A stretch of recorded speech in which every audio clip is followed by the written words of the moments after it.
Let's go ahead and unmute that, see if it hears me now. Okay, can you hear me?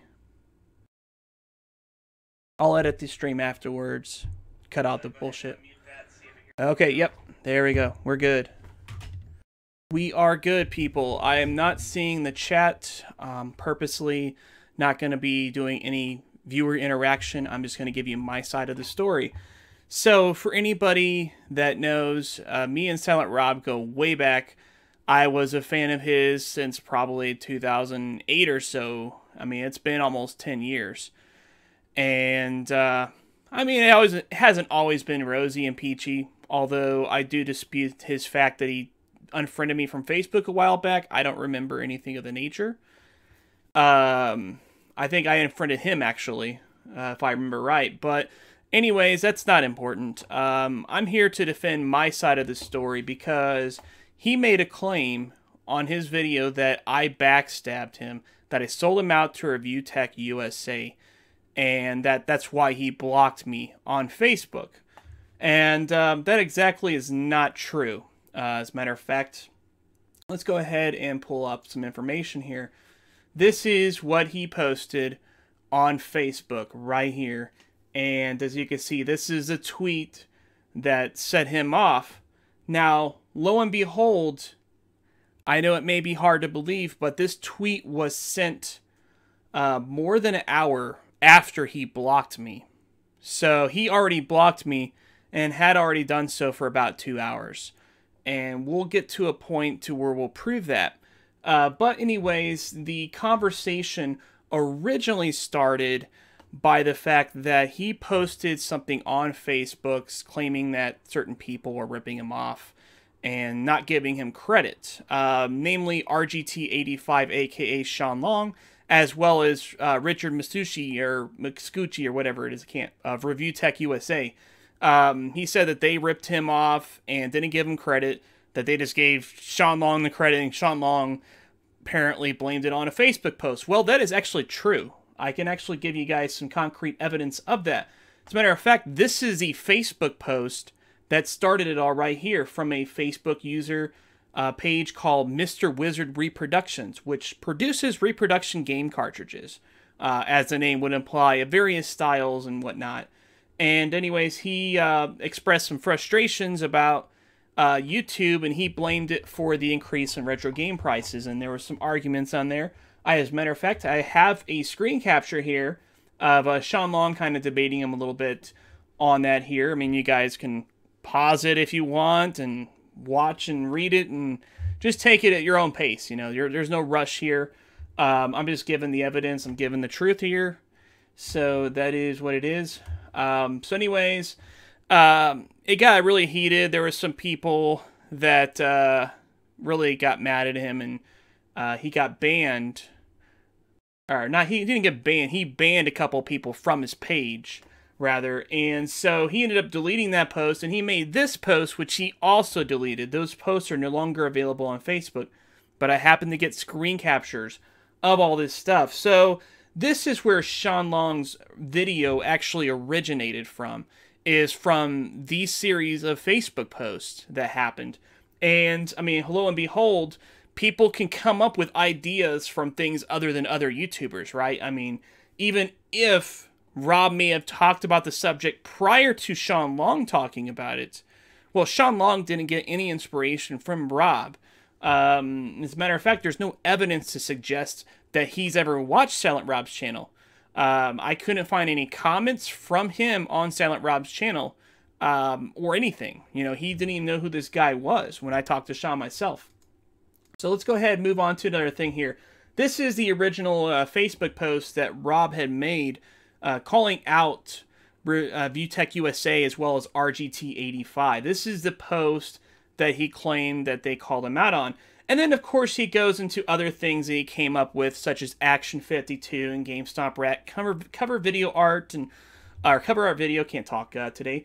But anyways, I know that at least for 2 out of the 3, he's bullshitting, because Samuel Tageek actually has the very first GameStop rant ever done on YouTube, which was done back in April 2008, which predates Rob's by over a year. And then the cover art video, I don't know when Rob did that originally, but there was a YouTube video that's nearly 10 years old. So it could be 2000, late 2007, early 2008. Someone making fun of album cover art for music. So we're going to have to call bullshit on those unless I'm otherwise proven. But anyways, even if Rob came up with all three of these things by himself, it doesn't mean that it really doesn't mean anything, because just because somebody comes up with a topic first doesn't mean that somebody else that covers that topic didn't derive of that topic on their own as well. So anyways, Xander, my buddy Xander Scullion, actually showed that to Rob that this was false, you know, that Sean did not get the inspiration from Rob. And as you can see, there is a discussion right here between the two of them. I'll let you guys go ahead and take a moment to read that at your own leisure if you like. But this is the conversation as it went. And of course, you know, things got pretty heated. But eventually, Xander got blocked by Rob. And this was after Xander posted this little treasure right here. Because Rob called Xander out on being inspired by him. Xander posted a screen cap of a video that he did that predated Rob's by almost a month. Now, obviously, the title, the video, and things like that are different, but they touched on a lot of the same subjects. As you can see there, May 10th versus June 6th, I believe, for the, you know, respective videos. And that was on the original channel that Rob posted on, by the way, which was his alternate channel called PC Master Race Sucks Ass, or whatever it's called. So anyways, I get into the conversation. I just rightly point out that Rob doesn't know what he's talking about with this whole scenario. And that, you know, they didn't get this from Rob. You know, I was just pointing that out. And I was basically saying that, you know, their opinion wasn't even the same on it. But anyways, he posted what he did. Later on, which unfortunately I didn't get a screen cap for, I posted the Mr. Wizard post that it originated from that I showed you guys earlier. He blocked me then. And then, of course, after he blocked me, I was part of his fan page on Facebook. And I just happened to do a little research and found out that Pat the NES Punk, that's right, Pat the NES Punk, the guy that Rob loves to rip on, probably more than any other YouTuber, as far as I can tell. He did a video on this almost 3 years ago. Yes, that's right. If you read over on the right-hand side there, that says June 30th, 2014. So, Rob, did you rip off Pat the NES Punk? Or did you come up with it on your own? Because people can come up with their own ideas. I think we have a pretty good establishment of that now.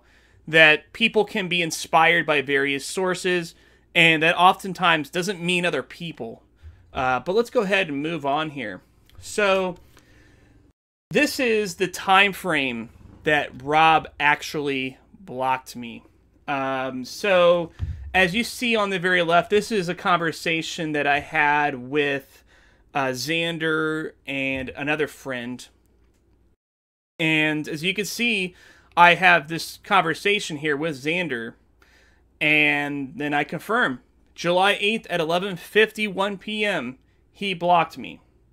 Then if you look to the right, my tweet to Richard Review Tech USA, 1:37 a.m. on July 9th. That is 2 hours after that. Even if you want to account for freaking time zone differences and whatnot, it's really crazy timing, isn't it? Then you can look at an hour later. These are all taken from the same time zone that these conversations happened. An hour later is when Rob posted that he blocked me because of that tweet. The reason why he blocked me was actually because I proved him wrong. Same as with Xander. We both proved him wrong. And whenever you're someone that is in the position that Rob is, where you thrive on e-drama, you have to be able to maintain that essence where you're not wrong. Because if your fans find out that you are in fact wrong, that calls into question their loyalty. That might mean that they will stop watching your videos, stop contributing to your Patreon, unsubscribe, so on. But that is what happened. Rob had to show his strength there, but time was not on his side, as you can see here. Now, there's another point I want to bring up here. This is the Metal Jesus Rocks post. So, Metal Jesus Rocks, MJR, everybody knows him pretty much in the gaming community. He's one of the biggest retro gaming channels on YouTube. I think he's got around 300,000 subs or so now. So anyways, I don't know how or where MJR stumbled upon Rob's video. I guess maybe it trended a little bit or something like that, or maybe somebody sent him the link. But anyways, he posted his own comment on that video, as you guys can read right here. And then, of course, a couple of Silent Rob's fans kind of attacked him on it and so on, which, not a surprise. That's a very common theme with Rob's fans. I'm sure that most of the Rob fans, well, maybe not most of them, I'm sure a fair chunk of them, are probably going to just watch this, maybe leave a nasty comment, maybe a thumbs down, and they'll just stop right there. They're not going to watch the whole video. They're just going to watch that 1 second, which will not even count as a view, if I'm not mistaken, with the way YouTube works. But look at the time frame here, where this is actually taken, if I'm not mistaken, by Silent Rob himself. He posted that comment, and then shortly after that, Metal Jesus' comment went away. Now, that's really crazy, I'd admit. You know, it's really crazy why that happened. Rob, of course, claims that Metal Jesus went back to the video and deleted his own comment because he was embarrassed. But I want to show you guys something here. I want to show you how YouTube comments actually work. So we're going to go ahead and play a little video here. So I've just posted this video real quick to show you how YouTube comments actually work. When somebody says that somebody deleted their comment, well, this is what actually happens. So I'm actually logged into my alt account right here, and I posted a series of test comments to show what exactly happens whenever you do certain things. So as an alt account, if I go and delete this first comment here and click delete, comment deleted, and then if we refresh the video and we try to go find that comment again, oh look, the comment is gone. I can't see it anymore. But let's make things a little interesting here. Let's go up and we'll change back to my main channel. Okay, so we're on my main channel now. Now let's say I go ahead and delete this comment right over here. I delete it from the other channel. We'll just hit remove. See, comment removed. It's different from deleted. And I'm going to demonstrate that right now. We're going to switch back to the other channel. Okay. And notice how that comment still shows up on this channel. But whenever the comment is removed, it no longer can be viewed. And so Rob claims that Metal Jesus deleted his own comment, when I'm starting to question that now, because I don't see why he would. It just doesn't add up. Okay, so I think that made a pretty solid point, guys, regarding how YouTube comment deletion works. I know some people may disagree. Some people may still swear to this day that Metal Jesus deleted his comment. I reached out to Metal Jesus to try to get the truth. Unfortunately, he wasn't going to respond to me. I guess he just wanted to stay out of it, and I respect that. But regardless, I am really questioning Rob's integrity on this here, because it appears that he may be lying. And that's not his only fault. Rob does have a number of character flaws that, you know, I really don't know everything he is. I'm not a psychologist. I do not have the ability to diagnose him. But I imagine he probably does have some mental disorders. I really do recommend, Rob, that you need to go see a psychiatrist and get evaluated and everything like that. Maybe you need to do some regular sessions.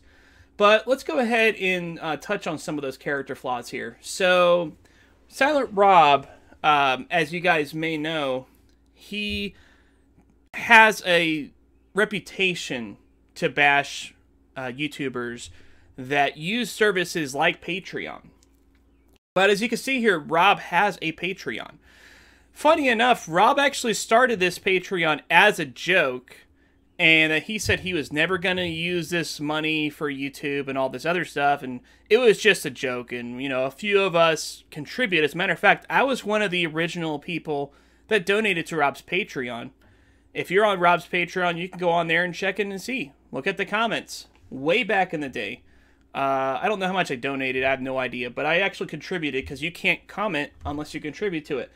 So anyways, he asked for people to donate to his Patreon, because he had some issue with his car brakes and not getting much from Machinima and all this other crap, right? So, I guess Rob doesn't get the results that he expected by playing the nice guy and trying to be honest and reasonable. So he resorts to insulting his fans and attacking them. Let's just go ahead and read an excerpt for this here. Well, I guess I know who my friends are, huh? One fucking person donated off that post. One. You know, guys, I worked my fucking ass off to give you guys the best 2016 I could. Sure, I destroy people who whore themselves out for Patreon bucks, and I don't do that. I don't even mention it in my fucking videos. But it would be nice to feel the least bit appreciated here.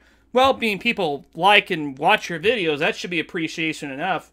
Plus, some people like me have YouTube Red, and therefore you get more advertising dollars. That's one reason why I don't really do Patreon, is because I support people by watching them with that extra advertising revenue on YouTube Red. I mean, I feel like that you deserve the extra money, sure, but that's another story entirely. Then, of course, he goes on to bitch about Darkside Phil, and about how his low his Patreon is, and all this other crap. So, Rob doesn't get what he wants by trying to be a normal and reasonable human being, so he lets loose his actual ego, you know, his actual persona, if you will, to attack his fans. Now, this is just on Facebook, by the way, so only the most dedicated Silent Rob fans probably even never seen that post. But that post did happen. I have a number of witnesses that can verify it, of course.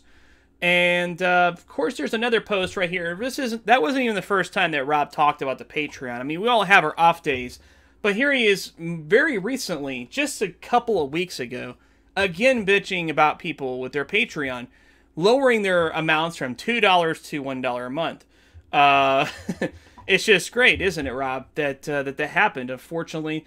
But, you know, maybe there's a reason why that happened. Let's look at other YouTubers like Spoonie1, for example, who used to pull in over $5,000 a month on Patreon, and now I think he makes about $600 a month. And maybe it's because he doesn't put out content like he used to. Maybe it's because he treats his fans like shit. I don't know. But there's definitely a reason behind it, Rob. And it's not because you're not worth the extra $1 or because a person's budget is so devastating that they have to reduce $1 so that they can go on, but whatever. And of course, Rob also has a history of deleting his own comments, which we can't prove that Metal Jesus Rocks deleted his comment.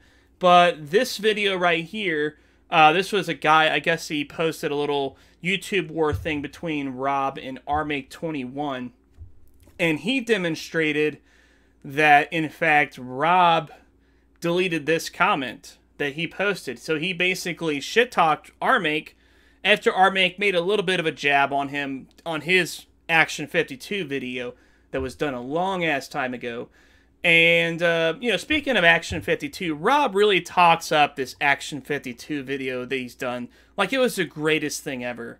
I actually recently watched it, and it was pretty bad to watch. I know that, well, to be fair, a lot of YouTube videos from that era were bad.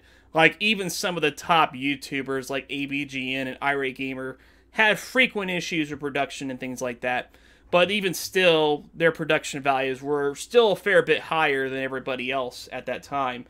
But Rob had a lot of issues with his microphone, the audio quality, the editing, his buddy Roach, which really did not contribute hardly anything to the video, and a number of other problems, of course. Just go ahead and watch Rob's old Action 52 video that everybody praises so much.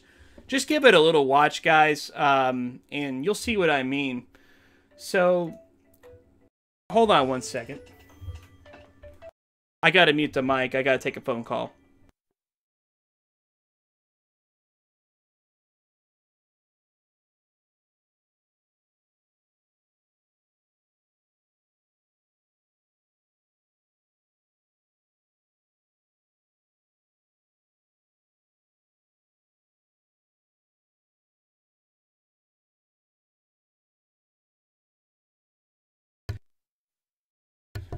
Yeah, sorry about that. I guess that's what happens whenever you get live streaming. You get a IRL event happening. But anyways, here's another event that happened here. Rob also likes to insult people, and as you can see, you can just read the text. It speaks for itself.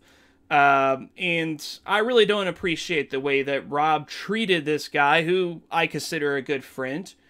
And you know, it's just a very poor test of character, really. Rob has regularly proved himself to be an unhinged individual that has severe mental problems. And, you know, I hate to say that because back in the day, I used to enjoy his content. I really did. And, you know, lately it hasn't been the greatest, but I still watched it because, you know, I had that fandom, I guess, for him. But now he completely lost me. You know, it's over with, Rob. You burned that bridge. I mean, if you want to actually apologize and you want to actually make an effort to demonstrate that you were having a dark time and that you want to get the help that you need to be the person that you can be, well, then I'll be there for you, man. Hit me up. But it kind of reminds me way back in the day, back in May of 2016, you did your stream against Alpha Omega Sin, and you kind of attacked him because the main reason why you attacked him is because you felt like he ignored you and he didn't give you a shout out. Well, guess what? It wasn't like that long after that he actually gave you a shout out and said he wanted to get back with the Hate Big podcast. Whatever happened to that, Rob? What happened to that, I wonder? I wonder what the other people involved, like Razorfist, might have to say about that. But anyways, I guess that's all we really have. If you guys have anything that you want to share of your own, feel free to. And if you're a Rob fan that happened to stick around this whole time, well, whether you're convinced or not, I'm glad you at least gave me the time of days to check it out. And you guys can make your own decisions on it. I'm not trying to start drama or anything like that. I'm simply defending myself and demonstrating why I believe Rob is in the wrong here. So, thanks for watching. Down Phoenix out.